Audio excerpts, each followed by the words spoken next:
আরো কিছু সুনাভুড়িও লাগাইতেছে। তাদের সবাই আপনারা সবাই মিলে একটা ইউনিয়ন পরিষদের মেম্বার হওয়ার যোগ্য আপনারা নাই। আজকে আমাদের হৃদয়ে রক্তকরণ হচ্ছে। কেন এই প্রতিবাদ সভা আপনারা জানেন? আজকে জিয়া পরিবারের বিরুদ্ধে ষড়যন্ত্র হচ্ছে। বিএনপির ভারপ্রাপ্ত চেয়ারম্যান তারেক রহমানকে কটূক্তি, দেশের আইন শৃঙ্খলা চরম অবনতির প্রতিবাদে ফটিকছড়ির বুসপুরে এক বিশাল বিক্ষোভ মিছিল ও প্রতিবাদ সভা অনুষ্ঠিত হয়েছে।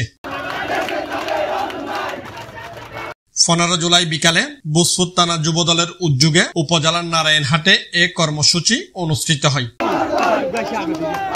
বুসপুর থানা যুবদলের আহ্বায়ক নুরুল আমিনের সভাপতিত্বে ও সদস্য সচিব শহীদুল্লাহর সঞ্চালনায় অনুষ্ঠানে প্রধান অতিথি ছিলেন উপজেলা বিএনপির সদস্য সচিব জহির আদম চৌধুরী। এই দেশের জনগণ শহীদ শাসক থেকে জনগণকে মুক্ত করেছে। আপনার কার বিরুদ্ধে কুরুচিপূর্ণ বক্তব্য করতেছেন? আপনাদের অবস্থান কোথায় আপনারা জানেন। আমাদের আরো আপনাদের সাথে আরো কিছু সুনাভুড়িও লাগাইতেছে। তাদের সবাই আপনারা সবাই মিলে একটা ইউনিয়ন পরিষদের মেম্বার হওয়ার যোগ্য আপনারা নাই।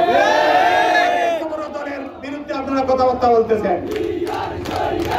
আপনাদের এইগুলি এজেন্ডা, এইগুলি প্রেসক্রিপশন দিল্লি থেকে আসতেছে আমরা জানি। আপনার রয়ের এজেন্ট, আপনারা রয়ের এজেন্ট, আপনারা এইরকম অস্থিরতা, আপনাদের একটা উদ্দেশ্য আছে। এই দেশের জনগণের প্রত্যাশা যেন পূরণ না হয়। এই দেশে আপনাদের একটা ইচ্ছা হলো যেন নির্বাচন না হয়। এই দেশে আপনাদের ইচ্ছা হলো জনগণের অধিকার যেন ফিরিয়ে না আসে। এটাই আপনাদের ইচ্ছা। আপনাদের এই সুকৌশল কোনদিনও পূরণ হবে না ইনশাআল্লাহ। এতে প্রধান বক্তা ছিলেন উপজেলা বিএনপির সদস্য শওকতুল্লাহ চৌধুরী। আজকে আমাদের হৃদয়ে রক্তকরণ হচ্ছে। কেন এই প্রতিবাদ সভা আপনারা জানেন? আজকে জিয়া পরিবারের বিরুদ্ধে ষড়যন্ত্র হচ্ছে, জাতীয়তাবাদী দলের বিরুদ্ধে ষড়যন্ত্র হচ্ছে। আমরা জিয়া পরিবারের একটা কর্মী বেঁচে থাকতে আমরা এই ষড়যন্ত্র বাস্তবায়ন হতে দিব না। আমরা সবাই প্রস্তুত আছি এই ষড়যন্ত্রের দাঁত ভাঙতে জবাব দিতে। আপনারাও ভিডিও দেখেছেন।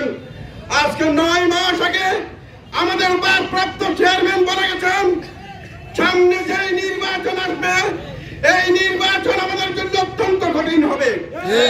কারণ ষড়যন্ত্রকারীরা বসে নাই, তারা ষড়যন্ত্রে ব্যস্ত আছে। আজকে সেই তারেক রহমান গত 3 দিন আগে একই কথা বলেন যে আমি যে কথা 9 মাস আগে বলেছিলাম আপনারা এই অদৃশ্য দেওয়ালাকে দেখছেন। এই অদৃশ্য দেওয়ালাকে স্পষ্ট হচ্ছে। সুতরাং 5 আগস্ট আমরা একটা ছাত্র জনতার নেতৃত্বের মাধ্যমে একটা স্বাধীন দেশ গঠন করেছিলাম। আজকে আমরা সেই যুদ্ধের মাধ্যমে দেশকে প্রতিষ্ঠিত করেছিলাম, একটা স্বাধীন দেশ পেয়েছিলাম। কিন্তু না, ষড়যন্ত্র ক্রমেই বেড়ে চলছে। আজকে আমরা আরেকটা যুদ্ধের জন্য প্রস্তুত হতে হবে। আপনারা প্রস্তুত আছেন? আমাদের সেই যুদ্ধ এই যুদ্ধ নয়, সেই যুদ্ধ হইল ব্যারের যুদ্ধ। আমরা ফেব্রুয়ারি মাসে এই তারেক রহমানকে এই অন্তর্বর্তীকালীন সরকারের প্রধান কথা দিয়ে আসছেন এই ফেব্রুয়ারি মাসে নির্বাচন করবেন। আমরা স্পষ্ট ভাষায় জানিয়ে দিতে চাই, আপনি আপনার কথায় অনড় থাকবেন। এই কথা শোনার পরেই এই ষড়যন্ত্রকারীরা রাতের ঘুম হারাম হয়ে গেছে। তারা মিরপুর হাসপাতালের সামনে নিজেরাই একজন নিরীহ মানুষকে হত্যা করে আজকে বিএনপির উপর দায় চাপানোর জন্য চেষ্টা করতেছে। আপনারা জানেন এই ষড়যন্ত্রকারীরা মৃত্যু নিশ্চিত না করা পর্যন্ত ক্যামেরাও রেডি, মঞ্চে সমর্থক রেডি, দর্শক রেডি, সাথে সাথে সাথে প্রচার, সাথে সাথে প্রতিবাদ সভা।